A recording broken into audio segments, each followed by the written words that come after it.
Hey Noobers, I'm a couple of days off heading up to the Southern Great Barrier Reef and getting out for a week of spearfishing aboard the Eastern Voyager with the Adreno team. I'm super looking forward to this. The gear is slowly being packed. The spear guns have been prepped. I've been into Adreno Wollongabba today and gotten across it, caught up with good buddies Wayne Judge and Trevor Kitchen. Had an absolute ball in there, and Jeremy as well. And cool bunch of people, really cool, really stoked, looking forward to this trip. I thought, what better day could I record an intro for a really cool podcast? Today, it's Daniel Semrad. He's the owner-operator of the Oregon Freediving Company. He's a freediving instructor, a father, husband, former science teacher. He holds a couple of records. And above all that, he's just a frothing, super cool, down-to-earth bloke, and I really enjoyed today's episode. We talk about all sorts of different stuff, like entering the freediving world from scuba diving, and just how it can serve as a gateway drug to the freedive spearfishing world. And cool interview today. Before we get there, a couple of quick things. I want to tell you about a couple of reviews I got for 99 Tips to Get Better at Spearfishing, the audiobook. If you go to audible.com/noobspearo, you can get it. You can get this for free, as well as a 30-day membership on Audible. Check out 99 Tips to Get Better at Spearfishing. Anonymous says, great tips for hunting and diving. I love listening to this book. Love the Noob Spearo podcast too. I will listen to this again and again. And another anonymous reviewer says, great guide to spearfishing. I wish I knew these tips when starting out. Great refresher, and love to support these guys. Well done. Great product, great podcast. Cool. I love those reviews. And also got an email from Michael. He says, hey Shrek, I wanted to let you know I heard your interview on the All Things Wild podcast with Martin Keto. That guy is from my neck of the woods. I really enjoyed it. There's a bunch I could mention, but I don't want to be too long-winded. I wanted to let you know that one of the highlights to me was hearing about you working in corrections. With social media, it's easy to believe the whole world has it all sorted and is making heaps of money living in some tropical paradise, diving every day with massive fish and 100-foot viz. My favourite parts of the interview, and also your podcast and Daniel Mann's channel and some others, is hearing these little details and the things I can relate to, even though I'm new to the sport, in my 40s, have a full-time job, 2 young ones to look after, and on a great week I dive once, miss a couple of fish, have 6 foot of viz, and I truly love every moment of it. The wish fulfillment, like young bloods, etc., is fun to watch occasionally, I guess, but there's a down-to-earth element you bring to the table that I really respect and enjoy. Kind words, and definitely I am not some epic guy diving 3 times a week. I believe the last stretch I had a 10-week dry spell, and this week coming up, I'm super excited about it. 6 days out on the Southern Great Barrier Reef, and it's thanks to Patreon listeners and people that go to patreon.com/noobspearo. But I'm not going to drum on too much today. I really want to get into this interview. Daniel Semrad, Oregon Freediving Company. Here we go. Today's Noob Spearo podcast is proudly brought to you in partnership with Adreno Spearfishing Supplies. For your next piece of spearfishing equipment, head to adreno.com.au. Flat rate shipping, Australia-wide, huge range of gear. Save $20 on every purchase over $200 when you use the code NoobSpearo. Better yet, drop into their Brisbane, Sydney, Melbourne or Perth megastores. Use the code NoobSpearo to save online or in-store. Check it out, adreno.com.au. Today's Noob Spearo podcast is brought to you by Neptonics.com. Neptonics makes solid gear that works, equipment you can rely on, even when you get all limp biscuit on it. You'll struggle to break stuff.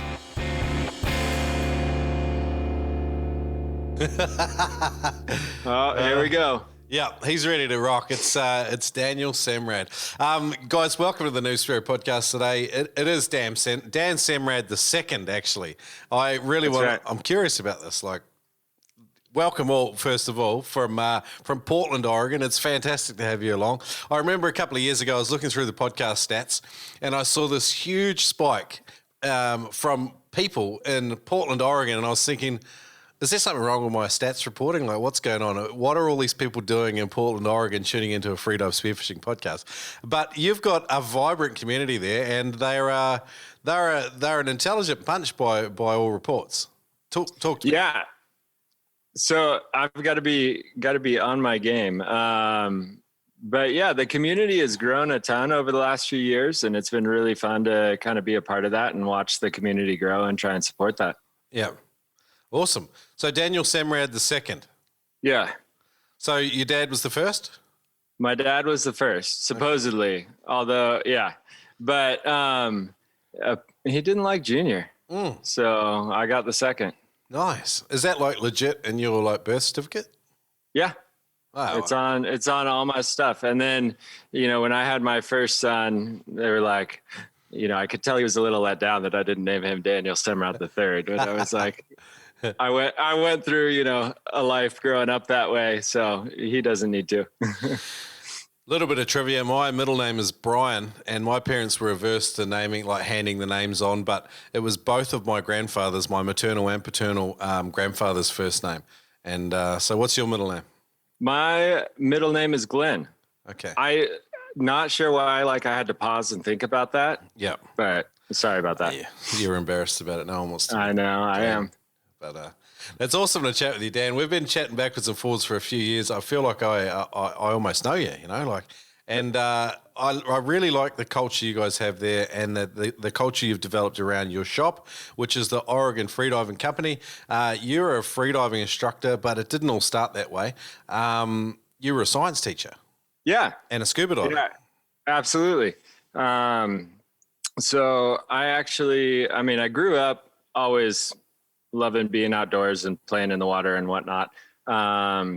And when I was going through college and everything, teaching was one of the first things I thought about, and I love science, but then I decided, I needed to be prestigious and make more money and whatnot. So I started down the road of I'm going to be a dentist. And then kind of got burnt out on that. I like the idea of being Dr. Daniel Semrad II. Oh, I like that. Yep. Right. Yeah. It's not bad.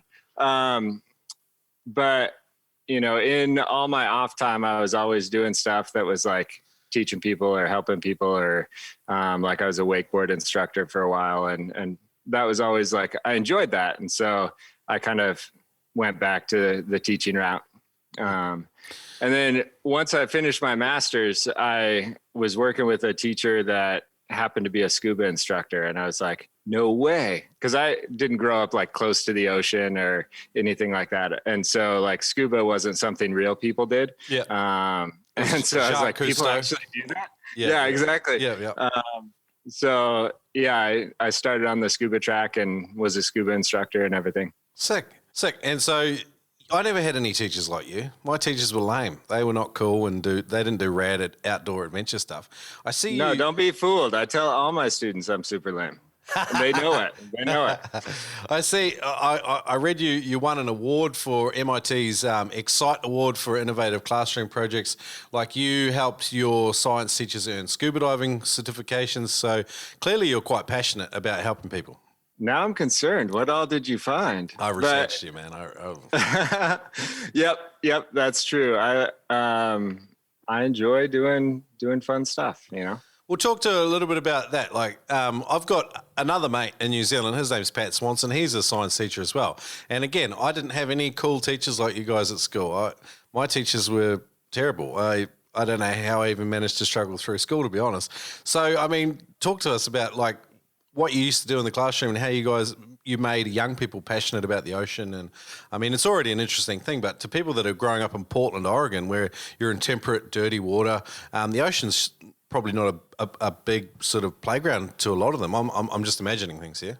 Yeah, no, you're absolutely right. And I do think I was fortunate that I was working with this scuba instructor and happened to, right place, right time, where I was able to start playing in the ocean. And at the same time, my first teaching job out of college was at this private all-girls Catholic school in downtown Portland, which was kind of funny. But with that, there were sort of stipends you could get if you could prove that, if you showed that it was something you were going to use in the classroom.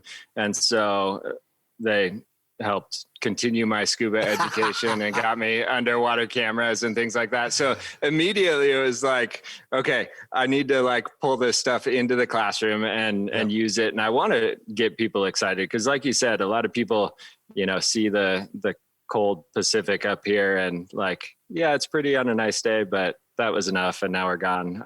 But they don't get to appreciate, I think it's one of the coolest environments. It's still cold water, rocky structure, kelp, fish. We've got the biggest octopus in the world. There's lots of really cool stuff that's out there if people want to know about it. Yeah. Lingcod, you've got a monkey face pricklebacks up there. You got heaps of cool stuff. Yeah, absolutely. Yeah, I like it too. But the viz and water temp seems to be a big sort of hindrance. Talk to that. No, they're perfect. I mean, it is like the freediving mecca. Yeah.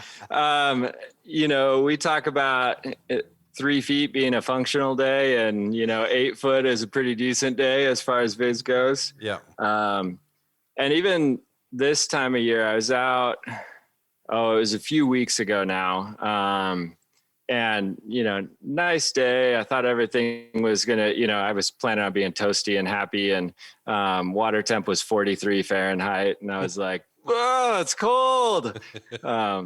We went out on Monday and it was 48. But viz was good. So 43 Fahrenheit for my southern buddies. Well, actually, let's be honest here, non-US buddies. Right. 6 degrees Celsius. 48. What do we got there? That sounds really toasty and warm. We got. I think we're getting close to 10, 9 something. Oh well, 9 degrees. Yeah, that's fantastic. That's cold, proper cold. Are you wearing like a 5 mil, 7 mil? What are you doing out there?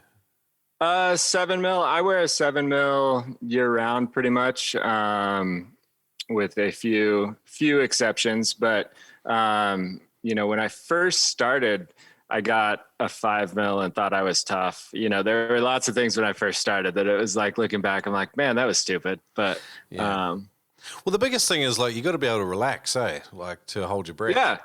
And if you're not warm, doesn't matter how. Like you can swim around, but then you're not really. You're in an aerobic sort of zone, and you can't slow your heart rate and do all those other cool things that allow us to do what we do. So you have to be warm, don't you? Yeah, absolutely. Is that what you're selling in the shop? Yep, primarily. Pretty much. I only stock 7 mils or like a 7 top, 5 pant, and then people all the time come in and want a warm water suit, and it's like, sorry, don't stock it. Yeah. Yep. So, yeah, righto. What's your summertime temps? In the water? Well, so we're in summer right now, so you get 43, 48. Tail end of summer. Yeah. Wow, and you still got 9 degree water. Yeah. Far out. What do you get in winter? In the winter, it seems like we get a warm current that's a little closer. So oftentimes we'll be in the 50s. So the water will actually be a little warmer, but it'll be gray and raining sideways on you on the top side. It's beautiful. You should come out. You're really sport there. Yeah. I guess, one of your skill sets is teaching people freediving, and I'm imagining a lot of your guys' stuff, because the weather and conditions are so variable there. You spend a lot of time in the swimming pool. I teach PFI courses. So on all of the courses, we've got a good chunk of classroom, and I always make them, I don't let them get away with just doing e-learning or anything like that. Like they have to listen to me nerd out on the science and physics and everything else. Mostly because I like to listen to myself talk, but, then we have pool time, and then we spend a day in open water. But for open water, we typically go up to Hood Canal, which is about 3 hours north of here. Okay. So like our courses are kind of a commitment, and it's a lot of work, but it's good fun. And right now Hood Canal is inland water. It's salt water still. But we had a couple courses ago, the surface temp was like 68, which is getting close to, it's nice and toasty. That I was wearing a 5 mil for and no gloves. Mm-hmm. Yeah, that's 20 degrees C. Like, yeah, nice. Yeah, I'm still wearing a 3 mil sometimes in 20 degrees. Below that, I'm 5 mil all the way. So, yeah. That's a funny one though, because as students work deeper, like, everybody's getting too hot, and then you hit that thermocline and it smacks you in the face. Yeah. And it's awful too, isn't it? Like you're going down, everything just clenches up, And then, Yep. like, if you're starting to approach some depth like that, like you're not used to having your lungs down in residual volume and things like that. Like, that's a whole new experience, particularly when you're doing courses, I'd imagine. Yeah, absolutely. Buddy protocols and dirty water. With your students, I know you love to teach, particularly Spearos that are learning the freediving side of things. What buddy systems are you predominantly teaching them? So, two thoughts there. One is I've been super excited that as the community has grown, as I started, I felt like there was only, a handful of guys that I could find that kind of knew what they were doing and whatnot.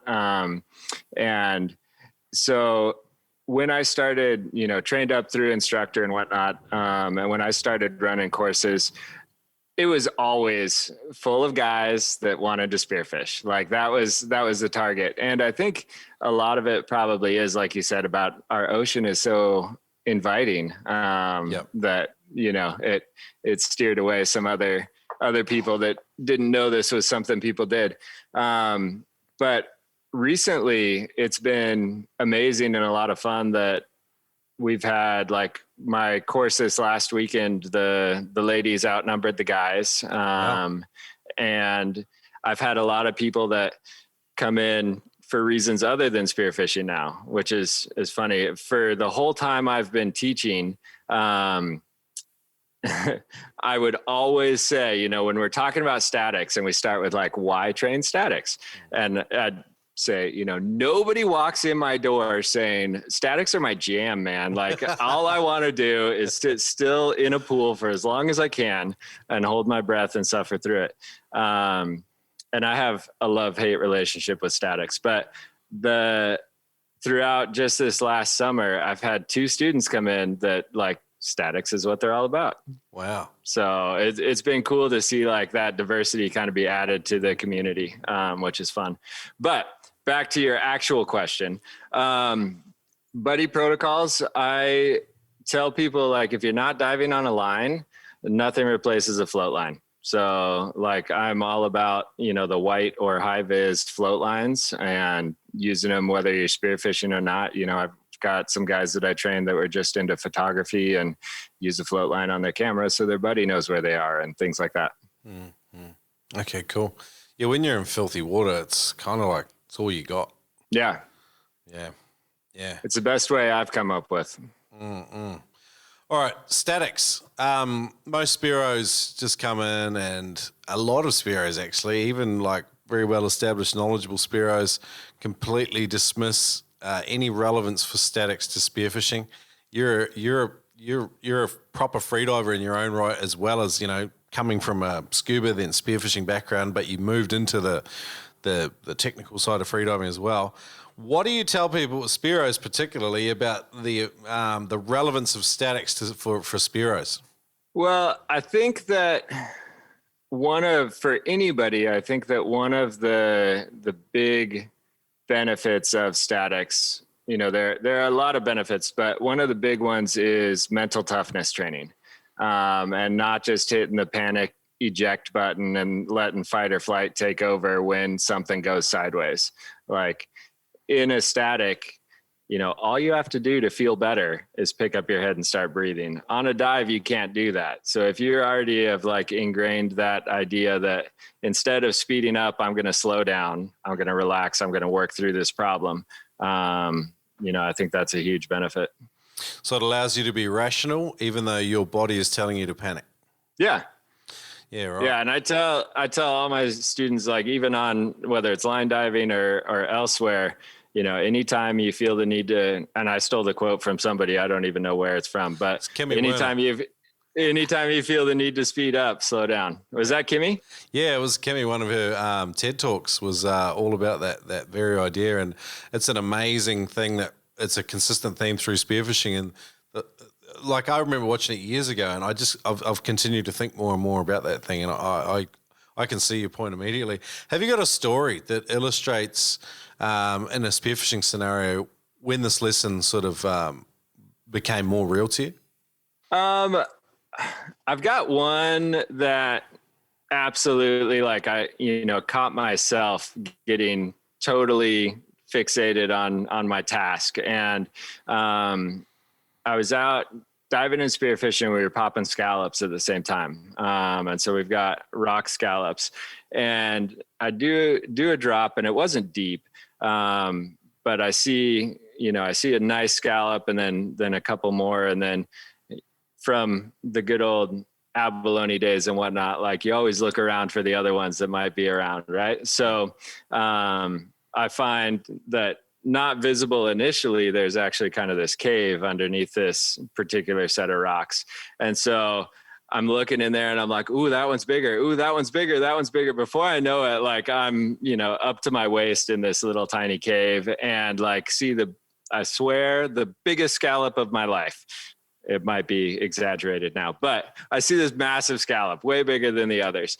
And I'm wedged in there upside down, and I'm prying, and like every muscle in my body is tense as I'm working, trying to get this off.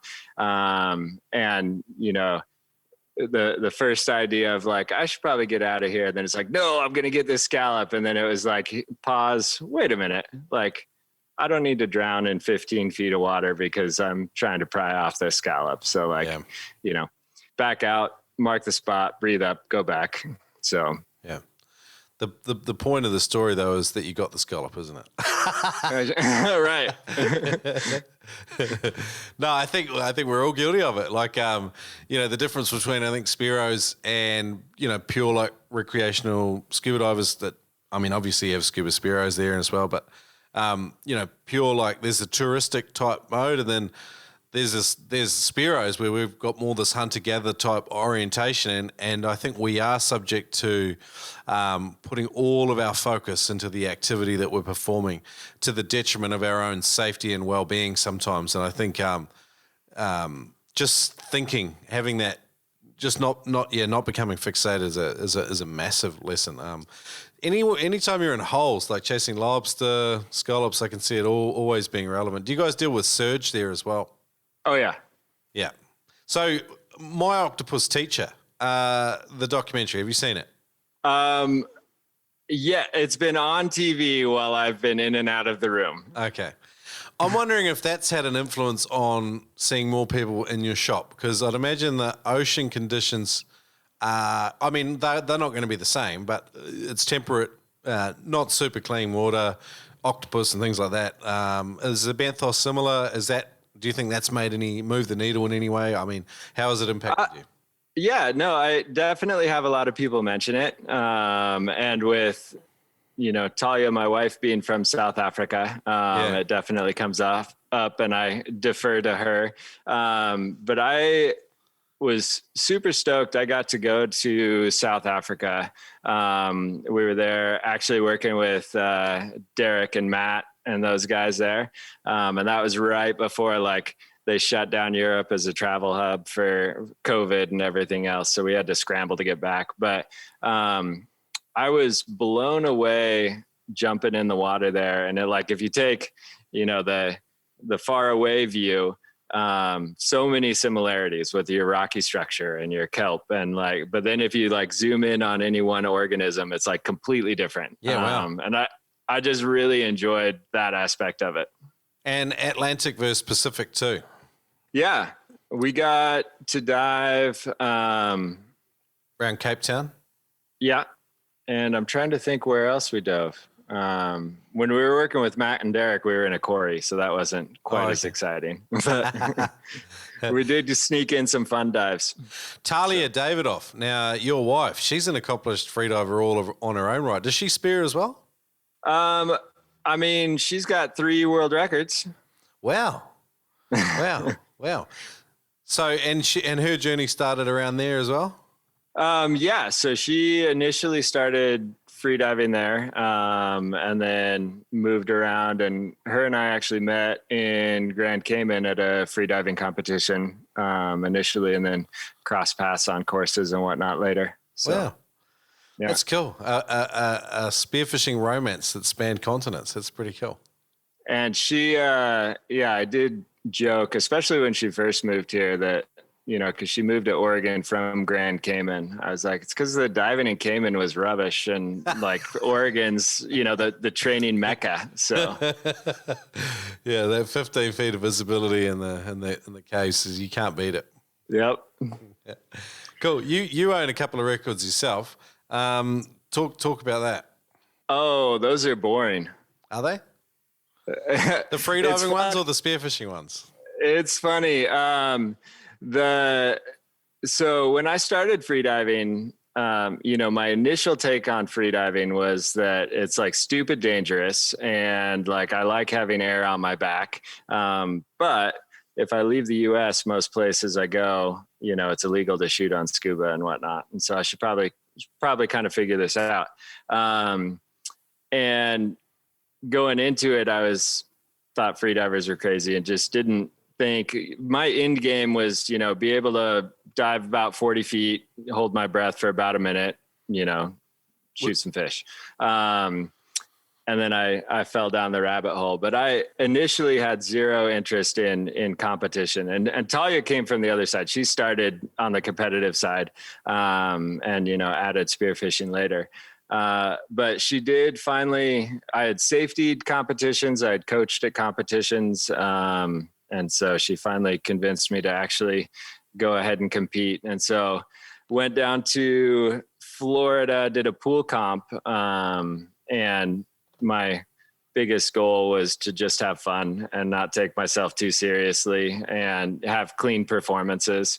And so I was super pumped that I was able to do that and walk away with a couple records, a couple CMAS records. So, and I was totally blown away because I wasn't keeping track of points at all. And like, to give you an example of like how I was in that comp, I suppose. The one discipline that I expected to actually, like, I had done pretty big numbers on before. Or shouldn't say pretty big. I had done numbers I was happy with before, was static. But this coming from a guy who has t-shirts at my shop that say static suck and stickers that say static suck. And so I went down there and I held my breath for longer during my warm up for my static than I did in my actual static. So I just like threw it away. And so I was blown away. I hadn't been watching points, but I was stoked to get third overall for men. So that's cool. Pretty pumped. Oh, yeah.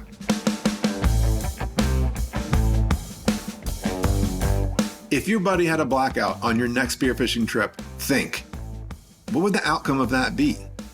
Do you know how to revive someone from a blackout? Would you even be in a position to do something about it?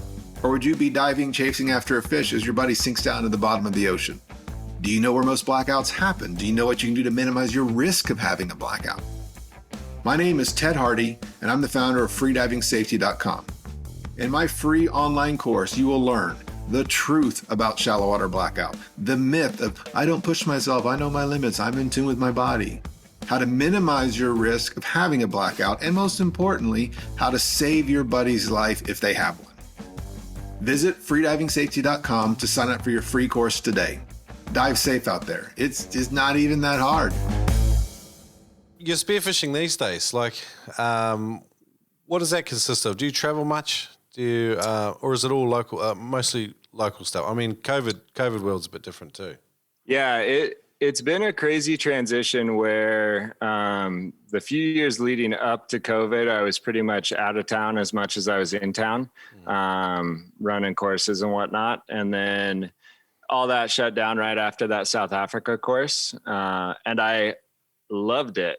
Like, this is terrible for me to say, but like I had to close the shop and I couldn't go anywhere except for the ocean. And so like I had a nice stretch where I was just out there diving all the time and diving for fun, Yeah, wow. not that classes aren't fun, but diving for myself. Yeah. And I really, really enjoyed it. And then now I've been really happy this summer. I've been able to get out a bunch, but it's all Oregon stuff pretty much. And we've got some guys using jet skis. So we go out on jet ski missions and bounce around. Yeah, it's pretty fun. You guys do some blue water stuff up there? You get tuna? tuna? We try to, when the stars align. We've been able to get albacore tuna. Okay, cool. In years past. I'm hoping that it lines up again this year. So a recent sort of favorite day out spearfishing for you. I mean, walk us through, one of your recent favorite days out. Yeah, most recent favorite day. Monday, I had an epic time. And part of it was, I think I was diving with Dan Flood, who's been a buddy for a long time. He's another instructor here at my shop, and he and I hadn't hit the water for fun. We were diving together on Sunday for class, but we hadn't gone out spearfishing together for a fair amount of time because work and life and kids and everything. But we took the kayak out and we just got pummeled trying to get through the surf. Like, it was brutal. But it was a beautiful day. We were laughing about it and everything else. And we went out and, it was fishy and it was good viz and had a great time. Was that a tandem kayak? Yeah. Okay. And how big? We're super cute. We're super cute out there on our tandem kayak. How big was the surf? I think it wasn't big enough to pummel us as hard as it did. It was us being like too eager and not waiting for the appropriate time. So how far was the paddle? Like, what are we talking here? An hour? No, not even. 20 minutes maybe. Okay. Probably even less than that. It's a short paddle. And so you get out, what sort of structure are you looking for? Have you got, what's the benthos like there? Is there reef everywhere? Is it rocky reef everywhere? It's not everywhere. On the northern Oregon coast, you get big stretches of sandy beach, and then rocky points and some rocks. So, but yeah, we're looking for, rocky structure. We'd love to have kelp, but we've got a big problem with purple urchins and kelp and everything right now. So, which I'm excited. We're actually working on a project with the Oregon Kelp Alliance to hopefully help improve that. Did you submit a purple urchin recipe for 99 Spear Recipes? I did not.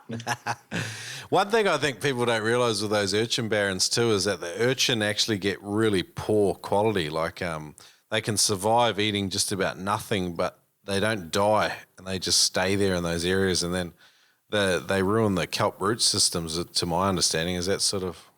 Yeah. Yeah, absolutely. And they're pretty much dormant. The Oregon Kelp Alliance and a couple other groups got a scientific take permit where we've got a couple areas where we can cull in place and leave a control and collect data on species we're seeing and whatnot. But through all that, I learned a lot about, the urchin just being dormant and empty, which then it made sense why previously our bag limit on purple urchin was 10 a day, which is like nothing when you're staring at all the rocks just covered with urchin. Yeah. But I'd try and do, and that's still what the regulation is outside of this project, but try and do my due diligence. So there are days where, I'd do one drop and pull my 10 urchin and throw them on the kayak or whatever, bring them back and try and open them up. And it's nothing, So are they good eating? Like, if you because I like in New Zealand, like you crack open urchin and it's just this big thick orange meat. It's got a real taste all of its own, but I really like it. Like, what's the purple urchin like though to eat? I haven't actually spent a lot of time eating purples, to be honest. Yeah, I've tried, but like I said, it's been unproductive. So now what I started doing was just taking them, and this probably is bad, but put them in my fish tank at the shop. And then it's terrible. The fish tank turns like black and you can't see through it. Wow. But the goldfish pick the shells all clean, and then I make my little Etsy projects with the urchin shell, a little plant, and scallop shell on bottom. That's cool. I think so you sell them on Etsy? No, I don't really. I joke about it. I give them to family and friends. Yeah. I think having the purple urchin there in the window is probably a good talking point for teaching people about the issue, because still having a 10 bag limit sounds ridiculous. That sounds like an unresponsive fisheries management. Yeah. I am excited that, hopefully this project is showing that, ODFW is responsive. And, I do think that regulation changes should be founded in science. So I wish projects would have started sooner, but at least hopefully they're trying to collect data and make changes. The speed of decision making, as well as robust and comprehensive stakeholder, like in terms of community communication, seems to be an issue even in like first world countries. Is that something that you see and think about? Yeah. I mean, things can be frustratingly slow for sure. I would love it. Like if they see a fishery that's vulnerable, there could be some fairly fast and vigorous communication and a process that allows for at least short-term management strategies and more responsive management strategies.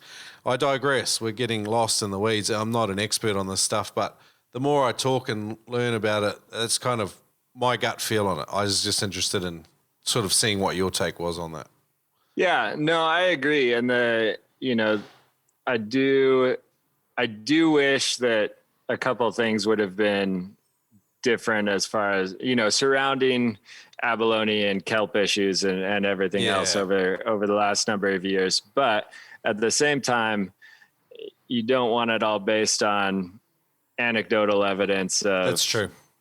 So, yeah, and you see this huge disparity in these anecdotal takes on things, which is 100% problematic.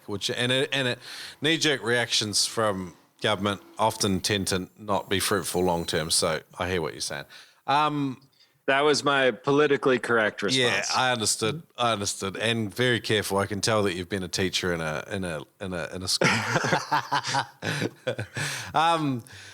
Hunting techniques. What's a species you really like to hunt in your local Portland waters, and how do you do it effectively? I think our most common kind of prize nearshore species is lingcod pretty easily. We've got a limited cabezon season, and they're a lot of fun as well. But yeah, looking for lingcod is a challenge. It's one of the things that I say, finding the fish is the hard part, not actually harvesting the fish most often. And so knowing where to look is one of the first things, and training your brain to pick out the patterns, visualizing the fish and looking at pictures, watching videos, all that fun stuff really helps. But actually slowing down enough to see what you're looking at, I think is pretty important. I look some of the Northern California or even the Central California guys, and they are hunting by torch in these caves, and the water's quite dirty, and I can't even see what they're looking at before they shoot it and pull it out of the hole in the GoPro footage. It can be tough. I'm imagining in person it's even tougher.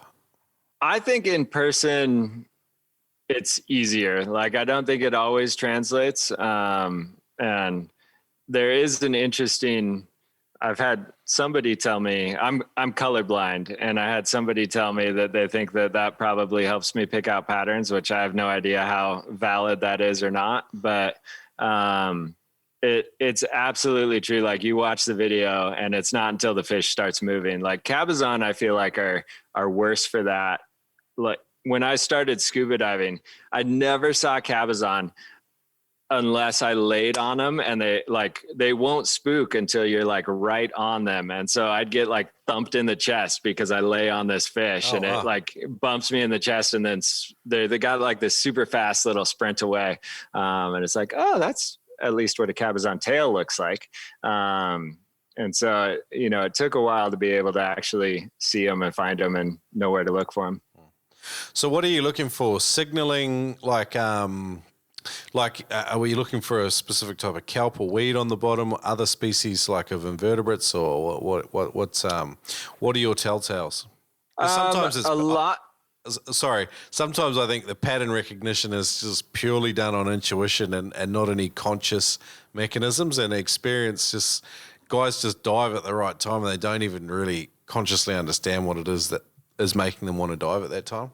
Yeah, no, I've talked numerous times about like my perfect dives when I like reflect, I'm on the surface and whatever just happened, like I'm trying to digest it and realizing that I feel like when I was underwater, I didn't necessarily have like a conscious thought. Like the internal dialogue was turned off and it wasn't like, necessarily consciously, deliberately thinking about things like I do topside.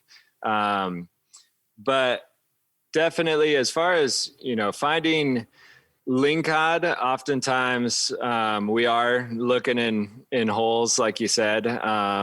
They will. It's funny. You can find them out in the open as well, and oftentimes I think the ones out in the open are lighter than the ones you find in holes because they're the ones out hunting, where the ones in holes are sitting digesting their food. But the cabezon. So like on Monday, I got a nice cabezon, and I was covering ground because at this spot I seem to be able to find them like sitting on top of structure, or like, right in the corner of a rock or something. And I was just kind of cruising, covering ground, and I was towards the end of my dive, and just, on the edge of my visibility, I couldn't even make out the fish, but I saw this oval and the pattern. I was like, that's a cabezon. And so I threw my pole spear down. I didn't even like swim up to actually check it out because I was like, that's probably one I'm going to take. So I put my pole spear down to mark it, went and breathed up, came back down and then went up and slowly approached the fish. And sure enough, it was a good cabezon. Wow. So that style of diving, that scouting where you just like, I'm guessing you just bomb dive, hit the bottom, or you maybe mid-water even, or a couple of meters off the bottom, and you're just cruising along, scouting ground. When you find something that gives you your spidey senses start tingling, you drop your gun, then you mark the spot, then you head up, relax, breathe up, have a proper relax, and then you head down, and then that's when you start hunting. Is that kind of typical? Yeah. I'd say, day to day, it kind of varies. And even throughout the day, where sometimes, like you said, we are covering a lot of ground.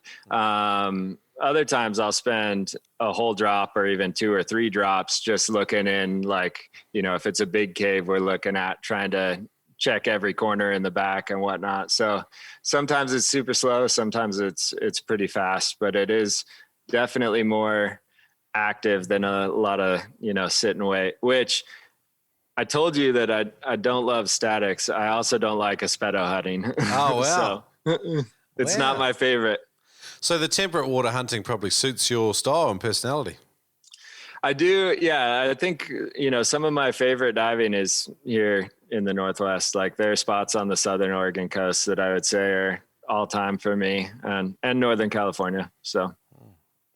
Because I've read you have done a bit of hunting like in Hawaii in super clean water, chasing like those, those pain in the ass fish that they just demand that you hold bottom time and, just be super patient. But that's not, that's not your choice.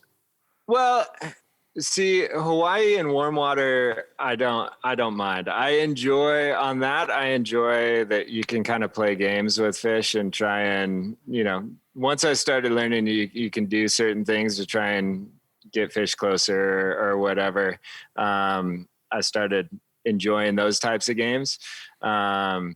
One, like hunting that I was like, never again. And I'm sorry to anybody who like this is their favorite thing. We went up to Alaska looking for Chinook, and we were diving super shallow, like muddy water. And like just sitting on the bottom, holding your breath in cold water that you can't see for a long, long time and hoping this fish swims in front of you wasn't my favorite style of hunting. What is a Chinook? I'm looking it up. King salmon. Okay. All right, cool. Is that just a sort of a local name for them? I'm not sure. I always learned them as Chinook. I learned them as kings later. So. Okay. Androgynous fish native to the North Pacific Ocean and river systems of Western North America. Ah, interesting. Okay, cool. And so super dirty water. Are you getting them on a migration?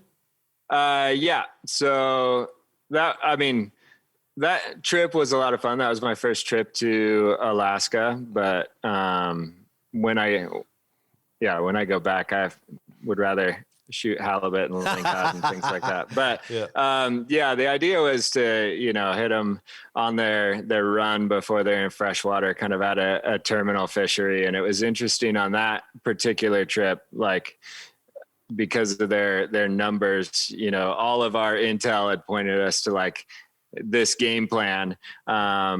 And then they closed that area like a day before we got there. And so then that all went out the window, and it was like trying to start from scratch. So, but it was good. That's a good points to a lesson to have a plan B too when you do plan these long ranging trips too, doesn't it? Yeah. Gear. I wanted to revisit gear for your local hunting for lingcod and cabezon. You mentioned having a pole spear. Is that typical for you? I go back and forth. I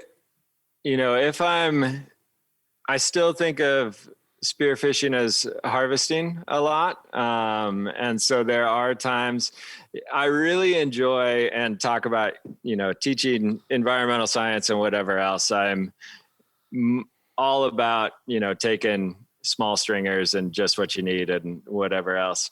That being said, if my freezer's empty, I'm happy to shoot my limit and, restock. Yep. And so when the freezer's full, I do like taking out a pole spear. I think it adds a nice element to it. And like I said, these fish you can swim up and bare hand sometimes. So adding a pole spear, I like. Makes them more sportsmanlike. Yeah, a little bit. At least it makes me feel that way, whether or not it's true. But I still do take out my spear gun fairly frequently. Okay, cool. And Chinook's salmon looks like a fish that would smoke well. Yeah. Do you guys like smoking fish there? Yeah, absolutely. All right, cool. Smoked salmon is like candy. Yeah, 100%. A lot of fatty fish too. I don't know. I seem to like them in there. Have you got a smoker yourself? I do. I'm terrible at it. Yeah. But I want to get better. Walk us through what you do when you're smoking. No, I can't. I can't. Are you using like a metho smoker, or have you got a bit more of a gas setup, or? It's so it's an electric smoker. But I really am a total hack at this point. Like, right. I legitimately have no tips on that front. You need to listen to Michael from Matakana Smokehouse interview. Like, he's got a smokehouse in New Zealand. Jeepers, that guy loves to smoke fish.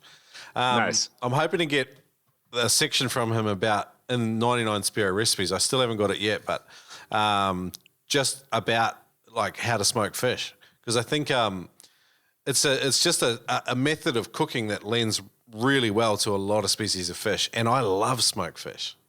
Yeah, I freaking love it. Brown sugar. You can't go wrong with brown sugar. And right, salt. Absolutely. That's actually my goal over the next couple of days. I was going to play around with a few recipes because I haven't tried anything in a while. So cool. All right. Well, let us know how you go. Send it. If you've managed to do a really good job, I'd love to see some photos and a bit of a story. That'd be cool. Perfect. When I mangle it, I'll send you one of those too. I love it. The lessons learned are the best. I don't know. Sometimes when you've been doing something for a long period of time, you've almost forgotten all the steps of learning. But when you have just freshly bungled something, it's like you're the best person to teach others. So, all good. What about scary stuff, man? Like you mentioned that bit where you had to sort of slow down and just get rational with chasing scallops and holes. What else, man? What's have you had any close calls, near misses? Yes. I usually am, pretty cautious, pretty well thought out. But at the same time, things always go sideways, and usually it's, you know, ego or arrogance that helps lead to that. You know, one of the trips that could have been bad was, again, a kayak mission, and coming in, we were going through, it was winter in Oregon, but we hadn't been out in a while, and it was like, yeah, I think we could do that, you know, and we're eager to go out. And so we go out, and we're not necessarily paying attention to conditions like we should. And on the way in, it was a little worse than on the way out. And so I was paddling, you know, we get up to kind of the surf zone, and I'm hanging just on the back, and my buddy goes in first, and he rolls in yard sails. But everything's okay. He's got it all tied to the boat and whatnot. And I had my fins off at this point, and they're just kind of like shoved under the seat, but not actually tied to anything. I still had my weights on, my neck weight and my weight belt. And so once like he's under control, I paddle in close to where he is, and it looks like he's touching. And I'm like, sweet, if he can touch here, I'm just going to hop out and like walk this thing in. Right. And so I was like, hey, are you touching? He's like, yeah, yep. And he thought I asked, hey, are you okay? And so I hop out with my weights on and no fins on. No. And then I'm wrestling this boat. So then I end up rolling my boat. I lost a set of carbon fins. It was like the second set of carbon fins I'd ever had. And, you know, the typical story of it wasn't until kind of after the fact, and I'm just like completely gassed. And I think that, you know, my kayak is going to get smashed on these rocks that are on the north side there and everything else. But get that in. And I thought about getting the fins. It's like, no piece of gear is worth my life. And, you know, hindsight, I'd always be willing to get rid of your weight belt, you know, make things easier in that sort of situation. But yeah, far out, man. Weights, it's a huge thing. You used an interesting turn of phrase. You said like your friend went in first, he rolled his kayak and then yard sailed. I'm assuming it's like a picture of just all his shit just in the water everywhere. But have you got a line like looping it all through and connected back to the kayak? Yeah, I've gotten on a kayak, but done rod holders and things like that. So you can tie everything to the boat is the ideal. Okay. And weights, is that typical to leave your weights on until you're inshore? Or have you got another strategy you use now? What I do now is I take off, because I dive with both a neck weight and a weight belt. And so I take off my neck weight because it's not quick release anyway. And I clip it on the bottom frame of my seat. And I typically still wear my weight belt in when I paddle in, but I'm only wearing half my lead at that point. So I've only got like 5 pounds on in a 7 mil suit. Okay, cool. And it's quick release if I needed to get rid of it. So that set of fins, that was an expensive lesson as well as a scary one. Yeah. Anything else learned from that? I suppose, you know, it's always good to have a reminder to respect the ocean and remember to be humble. Yeah. Keep an eye on topside conditions even when you're diving. Yep. So. Conditions can change too, like you say, like an incoming and an outgoing tide are two different things. The wind can pick up, swell can pick up, all of those things as well. So it's, the ocean's always an intimidating place, I think.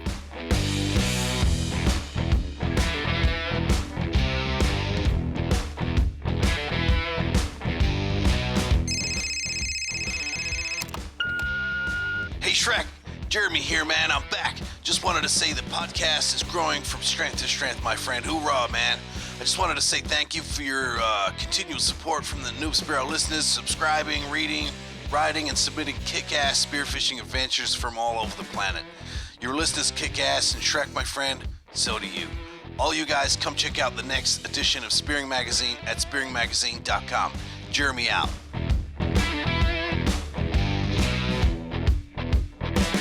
Are you in the market for a new spear gun? Killshot Spear Guns has got blue water wahoo tuna guns, open track spear guns, enclosed track spear guns, rear handle enclosed tracks. Check them out at killshotspearguns.com. Even better, I've got some good news for you. You can save $30 on any Killshot spear gun at killshotspearguns.com. Use the code NOOB. If you're in store, just say crikey mate, or say Shrek from the Noob Spearo sent you, and you'll save $30. Ed Martin at killshotspearguns.com. Check them out.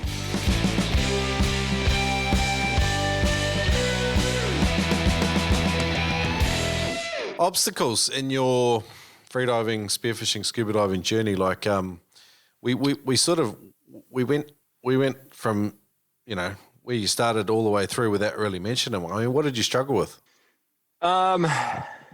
You know, one of the challenges I would say is locally, you know, especially during the winter time, the ocean can be pretty gnarly. And so there are lots of days where you're just not getting in.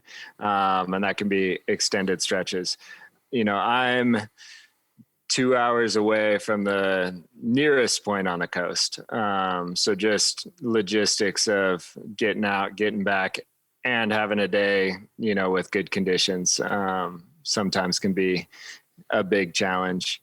Once I started really teaching and running travel courses, it was interesting because I was always like, I'd slam my schedule where I was never diving for, you know, spearfishing, and what really kind of, you know, what I saw as my fun me time, you know, cause it was always, you know, almost let freediving just become work, which I'm glad I scaled back and didn't allow that to happen. So, I've got two questions I want to ask you. I'm going to go to the one that interests me probably the most, is that delicate balance when you start to do freediving, spearfishing as a job, whether it's a shop or whether it's, you know, doing courses.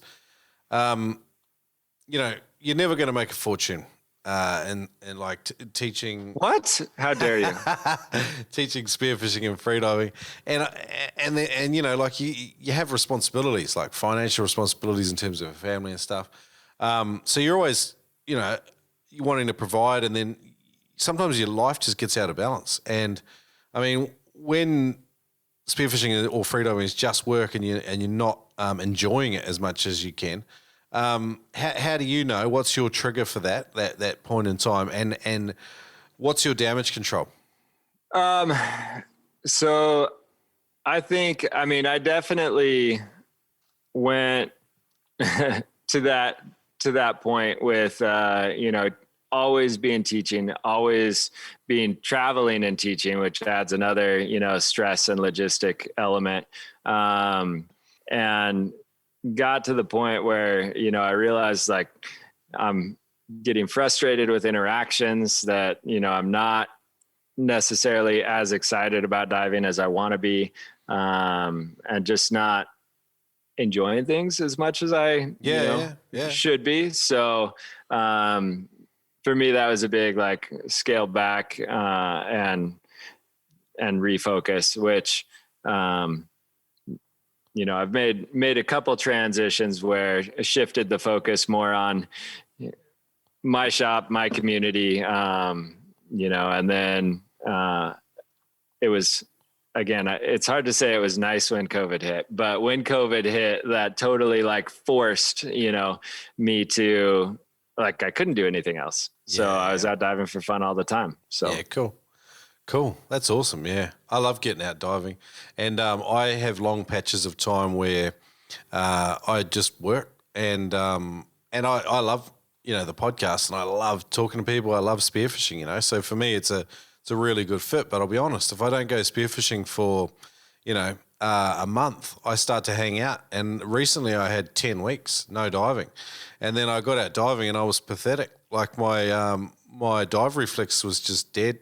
And it felt like starting from square one, and it was so frustrating. And I deal with it fairly often now. It seems like I just have these long dry spells. And even though people think, oh, you live in, you know, subtropical Queensland, like getting out logistically with family responsibilities, work and things like that, like it's tough at times. And I am starting to, I'm doing my instructors next month, and I want to start integrating more of teaching into my lifestyle. But I know that teaching is different than just going spearfishing.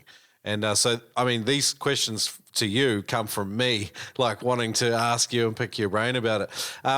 The other way I wanted to ask you about planning trips, you said like your coastline. Well, actually, do you mind if I comment on that last statement? Go, for sure. I think that's one where oftentimes I feel like whether it's that I haven't been in the water or like the type of diving that I do shifts, I get opportunity to do a different type of diving or, go spearfishing. And when your dives aren't going how you're like, I'm a better diver than this, it's really frustrating. It's really hard. Like I have to remind myself that like, be okay with wherever your dives are that day, and not force a dive. So. Yeah, no, it's just a good reality check. I have the benefit of being a bit older now too, so I'm able to look on it a bit more like that. But 10 years ago, I think it would have been a different thing for me. You mentioned like your coastline's 2 hours away. Planning that logistically is difficult. You also do trips north for your courses. Understanding weather and conditions are a huge part of spearfishing, particularly if you're shore diving, and understanding or having a good estimate of what visibility is going to be like and things like that. Because if you travel 2 hours, you want to dive. I know that it's not a reality, but you probably want better than 50-50 odds to make that trip, particularly as it's opportunity cost. Like you could be doing something else with your time. What have you learnt in order to predict good diving conditions so that you have a good expectation that it's going to be worth your time? So my favorite way to predict that is to talk to any one of the guys in the community who is out, the day before. I think is the most reliable. Check wind and surf and whatnot, but at least here in Oregon, I haven't found a reliable way to predict visibility. Which is frustrating. And it's funny where we have days where we'll go out and dive certain spots. And as we move around to different zones, like visibility is trash everywhere, but it's trash for different reasons. Like here there's a big pocket of krill, and here it's just split pea soup. And here there's all this stirred up vegetation. I haven't found the answer. It's still a bit of a guessing game unless you've got a good report. Yeah. I'd love to. A general rule of thumb is, wintertime, we get clear water. Summertime, it's split pea soup pretty consistently, but, it's calm and mellow in the summer, and it's 20 foot in the winter. So a lot of your issues are particulate in the water. So it's either a swell issue, or is it a wind issue, or is it it's microorganisms, or you get all of it? Yes. Okay. We do get, it depends on the type of diving, because you can find, if you're just walking in off the shore, I'm not particularly worried about wind as far as the day's conditions. But if we're going out on a kayak or something like that, then check in wind. Okay, cool. Yeah, I would love to get someone that specializes in particularly ocean conditions, and someone that can talk about visibility. I think there's a lot of learning there. I don't think it stops. Like there's so much about the ocean and oceanic weather that it's just mystifying, and I think you can study it for your whole life. Have you ever kept a dive log, like a Spiro log? Like we've got one on Amazon that just teaches guys to ride in there. I mean, when you do scuba diving, you do a dive log, but when you go spearfishing, most of us never do a dive log. However, if you really want to understand like weather and conditions and how they relate to visibility and how fishy things are and things like that, I think it's a really good exercise to do. Have you ever done that, and what have you learned from it, if so? I've never been disciplined with it. I really like the idea. It's just another thing to do, isn't it, sometimes on a big dive day? Yeah. I do love, I do look at the data from my dives. But as far as actually, I've gone through phases where I've jotted down notes after dive days, but, ultimately that drops off. But I love that my dive watch will drop everything to my phone. And so, I can look at my dive profiles, I can check my depths, I can look at temperature, all that fun stuff. I can mark secret spots. Another interesting thing I learned about you was you train a fair bit in the gym, and I believe you might have some back health issues. Is that true?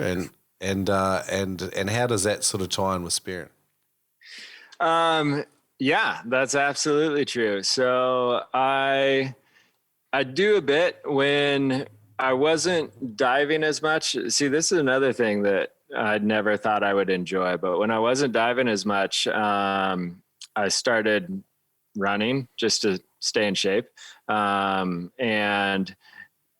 then my distances got further and further. And so like, I never thought that like, a 10K would be like my comfortable cruisy, like, yeah, let's go do this, multiple times a week and have fun with it.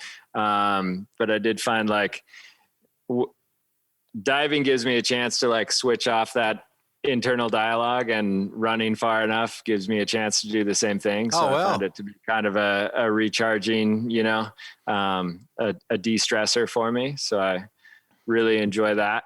And then on gym kind of stuff, I do a bit, mostly because I've got a teacher buddy that bugs me to do that. And then if I am training for, whether throughout my progression, if I was training for, next steps on instructor or our advanced course or something like that, or the Florida comp, then I'd get more serious and cater it just to freediving type performance. So you do cross training for spearfishing in the gym, and does the running for that as well, or is it just purely just for running? It's complete. Pretty much just for overall fitness. Yeah. Okay. All right. What cross training in the gym has been relevant for spearing, in your opinion, and freediving? Well, I do some things that are absolutely miserable, and I don't recommend them. And I don't do them regularly. Like for my daily diving, I don't do them. But if I'm going on, like I said, if I've got a trip or something, then I'll add these things in. But one of the things that I think is important, especially in cold water with a thick suit, flexibility is important. Diaphragm flexibility, lung flexibility. So doing your stretches. And then I also have some workouts that I do that you're holding your breath while you're being active and increasing CO2 tolerance, hypothetically. But yeah. Hypoxic squats. I do metabolic ladders. So where you're doing like, up to 10 reps back down, and you get to breathe as many reps as you did. And so like one day is squat press, another day is kettlebell swings, another day is burpees. Okay. Doing burpees is miserable while you're holding your breath. They're miserable when you don't hold your breath. That's fair. Yeah. They're a tough exercise. Yeah.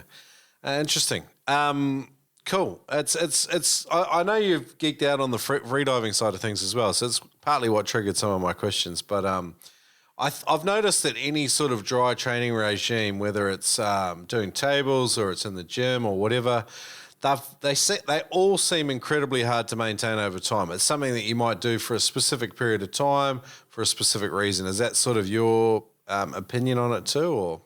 I mean, that's how I approach those, which I think are kind of extreme. One thing that I intend to be better at, and I think relates to everybody's daily, and it's super easier doing like your diaphragm stretches. And I think that it's going to benefit everybody. They can be a bit, like diaphragm stretches are a little bit of a, like, I don't know, you do get sort of drummed into the risk of expansion injuries and stuff, like particularly when you're just starting to hold and do stretches and stuff. Have you got any training resources that you would recommend just so people don't go out and hurt themselves trying to do it? I do. I mean, No, and I always caution people against, unfortunately, it's hard to filter out like the information that you get online. Yeah. I say on something that's going to be information online, but when I teach them in courses, we always talk about being super gentle with yourself, and we talk about the risks associated, and it shouldn't be intense, like a hamstring stretch or something like that. That's not what you're going for. Yep. Yeah. So Okay, very gentle, very progressive. All right. Interesting. Yoga, is that something you do as well? You're like picking on all these things that I think are great habits that I don't stick to. What have I got so far? There was smoking fish, like cross training. Yoga. You brought up my aching back because I'm an old man, Yeah. and actually, when I was regularly doing yoga was like when my back felt the best. And then you get busy. What sort of yoga do you do, and how do you get into it? I do hot yoga. No, just kidding. I want to do hot yoga. I like saunas, but I just can't take doing anything physical when I'm doing it. Yeah, at this moment, I'm not doing anything yoga wise. I started doing stuff on YouTube, and there's this great guy called Sean Veig who does these beginner men's routines, and and I can just do them in my jocks at home. I just pull the couch out. I've got a yoga mat. There's no way I'm going to a class in front of predominantly females and just looking like a beached whale. So Sean Veig on YouTube's my go-to. Nice. Yeah. That's what I figured. If I got like a whole stock of yoga pants for me to wear, then I'd feel guilty enough that I'd have to go to class, but it hasn't worked. At least you're in decent shape though, far out. I don't really have a whole bunch of yoga pants. One other thing I've seen around too is like like hate for spearfishing is something that we encounter, particularly if we deal with people outside the spearfishing world, or just people that criticize or don't have an understanding of what it is we do. What's probably one of the most common criticisms you hear of spearfishing, or people's mistaken perspectives, and how do you sort of respond to it? I have encountered that in the past, in person even, and I always try to engage people in conversation in a non-confrontational way. I've had a bunch of students and friends who vegans and every walk of life, and, have the conversation that I enjoy seafood, and I think that the most sustainable, the most responsible way for me to enjoy seafood is to go harvest it myself. So there's zero bycatch. I know exactly what I'm taking. I'm in control. If you eat seafood that's caught commercially, like we've got mislabeled fish, we've got bycatch, we've got all sorts of things. So, I try and talk from that side. Yeah. Okay, cool. Yeah, it's always they're always interesting conversations. Sometimes I think we forget to give people kind of the grace. It's like you deal with open hostility or criticism towards something. It's very hard to just stay cool about it and just not be confrontational. So it's cool to hear your take on it. I was going to say that there's another kind of slight I shouldn't say division, but another one that I try and encourage both communities to like just have a conversation and not like say stupid stuff, is between scuba spearos and freedive spearos, since we've got both over here. Yeah, it's hard to be delicate. I think people from pure freedive spearfishing backgrounds, like or like areas where there's it's illegal to scuba spear, it's very easy to dismiss it, and I've been guilty of it. We quite often call scuba divers bubble blowers, but I started off scuba diving myself. That was my gateway drug into the freedive spearing world, and so it's a tough one, but it's a cultural thing too, isn't it? Yeah, but my take, because I entered freediving from that side, and I remember being offended by freedivers who were jerks, but you're gonna the old catch more flies with honey. Like if you're nice to them and have a conversation, you're probably gonna get further than if you're just like tearing them a new one. Yeah.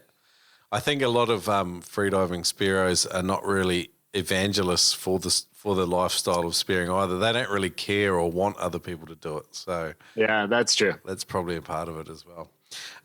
What about funny stuff? Specifically out spearing, I mean, you run a freediving shop as well. I'm sure funny shit happens all the time. One of my, let's see, I'm going to check here because I think it's still the picture I use on the shop Instagram, but and it always makes me laugh. So yeah. Okay, perfect. So the profile pic is me with a tuna on my back. And the entire reason that picture exists is because that day, like right at the beginning of the day, first time pitching off the boat, I sat right on the boat cleat and I pitched off the back and like immediately felt myself just hang up and then tear free. Oh. And so I had this giant hole in the seat of my wetsuit through both layers. And so that picture has been cropped where you can't see that anymore. But if you see the full picture, it's a little more revealing. So kept diving all day. It was just, well ventilated. Far out. You would have been fresh. Right. I've heard about guys getting hung up on boats by the cleats on the bottom of their wetsuit top and stuff like that, and almost drowning and stuff like that. It's like one of those ones you don't even think about, but like you can see how it could happen. Yeah, it taught me. That was kind of that first year that we were running offshore, and really kind of my start of pitching off a boat like that. So. It taught me that lesson real quick. Now I pay attention to where boat cleats are. Good stuff. All right. Your dive bag, Dan, give us all your biases with equipment. What are you using head to toe for Oregon diving? You want makes and models, everything? Models, do it. All right. So, my favorite suit for a long time has been from Omer. So I like their stone suits. I've used that both in instructing and spearfishing. So it's a 7mm 2-piece Omer stone suit. Yeah, so they've got a few different colors, but I use their 3mm in the pool, 5mm various trips, or like our tuna trip, the water's warmer, so wear a 5mm for that, 7mm for day-to-day near-shore stuff. And longevity out of a 7mm suit for most of your spearing, how many seasons are you getting out of it? I think I go through my suits faster than most, but you should be able to get a couple years out of them. Okay, cool. Pretty easy. Booties and gloves? Booties and gloves. I wear Argos 4mm socks, and I like the Argos gloves, but they're like a 2mm. They're pretty bulletproof. Like I've been impressed with how durable they are, but just a little bit cold. Like I had one day where I spent more time in the water than I probably should have, and I got out, and I'm driving like no dexterity, and I get out at the convenience store to grab caffeine and junk food for the drive home, and I can't get my wallet out of my pocket. I actually had to ask somebody to get my wallet out of my pocket for me because my hands just weren't working. Yeah. So you need 3-4 mil. Now I use a thicker glove. So I like there's a glove from SEAC called the Ultraflex. Yep. Fits my hand really well. So I use a 3.5 when I'm spearfishing, 5mm when I'm in class usually if it's cold. Let's see, fins. For a long time, I used the Moana hybrids with Stingray short pockets on them. Yep. Although recently I went back and cycled through all my fins. So it's been using a bunch of different fins just to play around and figure out what I want to get next. So those Moana Watermans, they're made in Hawaii. Are they still going strong? They are. So Headhunter acquired them. Okay. So now I think they're in Florida. Okay, yeah. Cool. All right. So cool. Do you get married? Do you get married to gear, like to brands and specific items, or do you still experiment? No, I think it's some items I'd say, yeah. Other items even on the ones that I'm loyal to, I think it's because I'm talking to students and I have the shop, like I'm always trying new gear.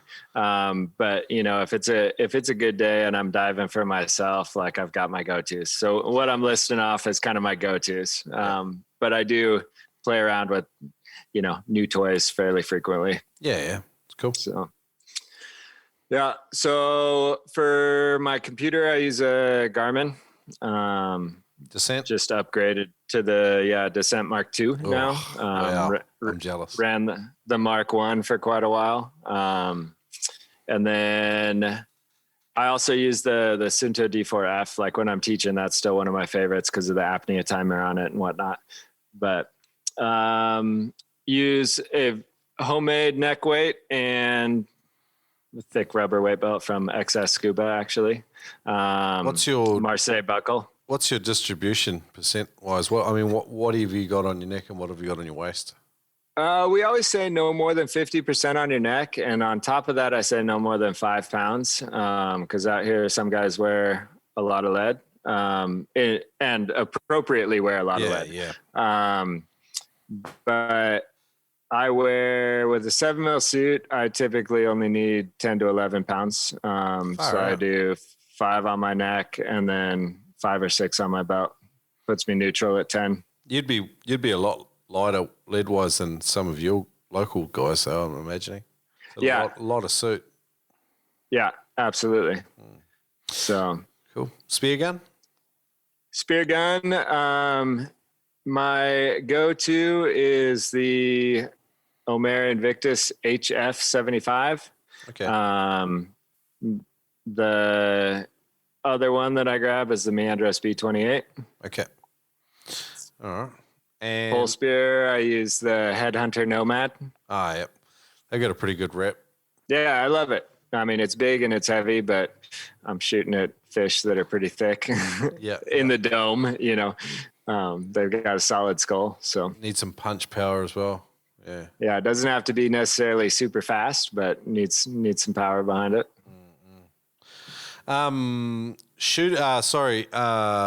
What's your shooting line preference these days? Are you a mono man or are you Dyneema or? I'm a mono guy. I rig single wrap a mono. Okay, cool. And just like 7mm shafts there, or what's that in Imperial? Yeah. I don't actually nerd out on a lot of my gear very much. Yeah. So it's a 5/8, isn't it? I can't remember. I can go grab one and look at the specs on it if you want. I think the Omer actually is a little lighter than a 7mm. Okay. All right. So cool. All right. What about buoys and float lines or rig lines? Yeah. So the float lines, I love the white lines from Gannett. Yep. And he actually made me some marker lines because we don't really need like a fighting line for our, daily stuff. And so I'm hoping he'll actually make those where I can stock them and not just show off my cool new toy. On a float, we use the Rob Allen hard floats. Also use like the Banks board or the Gannett board. Yep. And oftentimes, I like to hunt in a team of 3 often. And so we'll have, one board where we've got accessories and spares on whatever we need. And then the other 2 people will have a kelp carrot or kelp snake. And that way we're not just fouling our lines all day. So that's typically how I run it. And then we draw straws for who has to drag the big board, and fight that all day. Good fun. It's good fun. It's good when you got a good team and people you can rely on, eh? Like, do you teach a lot of etiquette to people in your courses, particularly Spearos? I try to, yeah. I have a whole section on good Betty etiquette. Cool. And it was funny. I went out with, I am spoiled with some of the crew that I get to go out with, you know, the instructor team or some of the other guys that I've been diving with for a long time, and buddy confidence and just knowing how each other operate and like pulling slack on float lines and just all the little pieces, you know, that make it such a smoother day. You know, I went out with somebody who is very new, but friend from way back in the day, you know, and it reminded me like all the things that you have to teach somebody, which it was a good experience for me, and he was doing his best, so it's all good. Yeah, you have those days, and and you just do it like you're investing in people, and one day they'll hopefully invest in someone else, so it all comes around. Absolutely. We're going to head into Spearo Q&A. It's the faster paced round on our way out. Dan, are you ready? I hope so. What is your single best spearfishing tip? I wasn't ready. Single best spearfishing tip. Slow down. Could you describe what the spearfishing experience means to you in one sentence? No, just kidding. For me, the spearfishing experience is really, I think I already kind of talked about this, but it's a chance to like, I recharge, I recenter, like, you know, kind of hit the reset button, which is really nice. Sorry, that was more than one sentence. That's fine. It's good. It's all good stuff. It's just the purpose of the question is just to get people to try and compress what it is and express exactly what it means to them. So who's been the most influential person or people in your spearfishing? I would say my immediate community, you know, my dive buddies, have the biggest influence on me and my diving. You want to name names?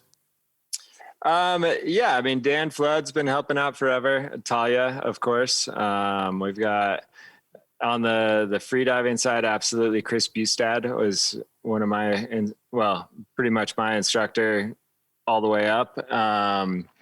We got Kurt Grote and Jeff Garwood, all super solid dudes that I love hitting the water with. Sick. Last question. If you could go anywhere in the world to go spearfishing tomorrow, where would you go? Tomorrow. You know, I think the next two that are the most realistic one that I'm looking for in the near future-ish is I'd love to go back to South Africa and actually get to spear, because we didn't do any spearing while we were there. So I think that would be great. And then we've got a buddy that went back to Australia. I'd love to go to Australia and shoot. So well, when you get here, you're going to have to hit me up, man. Yeah, for sure. Yeah. All right. Where can people come and find you, man? So it's you got Oregon Freediving Company, yeah? And you're in your shop right now. Whereabouts is it? It's in Oregon City, which is about 20 minutes south of Portland. And you can find us on Instagram, on the good old Facebook.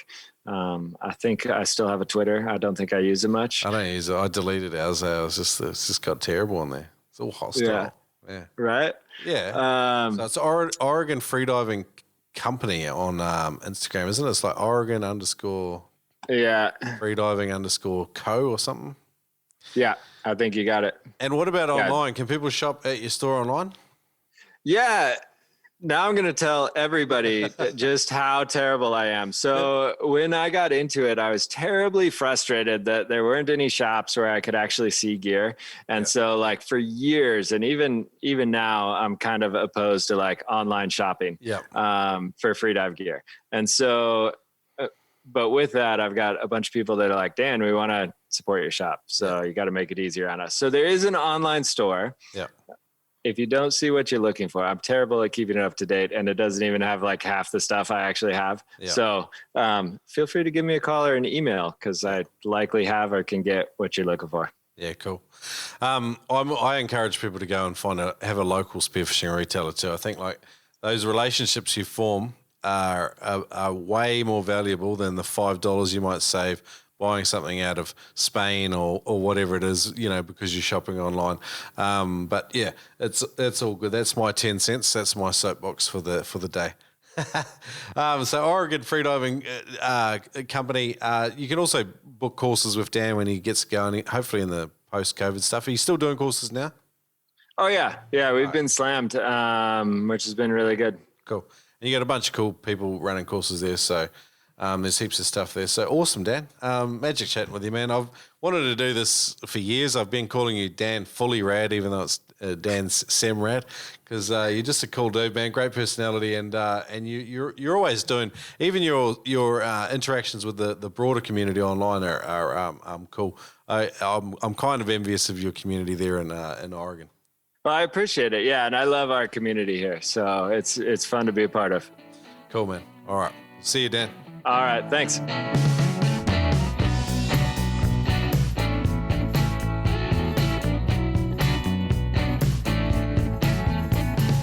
Hey guys, I hope you enjoyed Dan's chat with me there. I really enjoyed it. Afterwards, he sent me an email, and sometimes it can be quite common with guests. He says, I kicked myself on some of the answers for not adding more details when telling some of the story, but that's how an interview goes, I guess. The one that actually bothers us the most is the advice for noob Spearo, because for some reason I blanked on it. I always tell people to take a free course, a freedive course, to learn basic technique and increase their safety, and always dive with a trusted buddy. I guess in the moment, I missed it. But anyway, he says another shout out I didn't mention was Ian Elstrom, his first instructor, and a real good dive buddy and a great mentor. So anyway, I hope you enjoyed Daniel Semrad. Check it out, Oregon Freediving Company. He's a cool dude. I really enjoyed the chat. Where are we off to next is where you're probably asking. I got Lisa Rafkin. She's in her late 50s. She owns a bunch of women's spearfishing records. And above all, the thing I love most about her, she's just super down to earth and absolutely froths on this underwater spearfishing lifestyle that a lot of us love and enjoy. And she is just a cool lady to chat with. I really enjoyed it. Come back, subscribe to the Noob Spearo podcast as usual. Leave a review wherever you listen to it. If you love the show, go to patreon.com/Noob Spearo. Consider becoming a patron listener and funding some of those trips like this one I'm just headed up to Southern Great Barrier Reef with the Adreno team. I'm looking forward to it. Hopefully when I get back and start chatting with you next time, you guys get some of that energy I get from the reef. All good. I hope you guys are diving. Stay safe. Catch ya.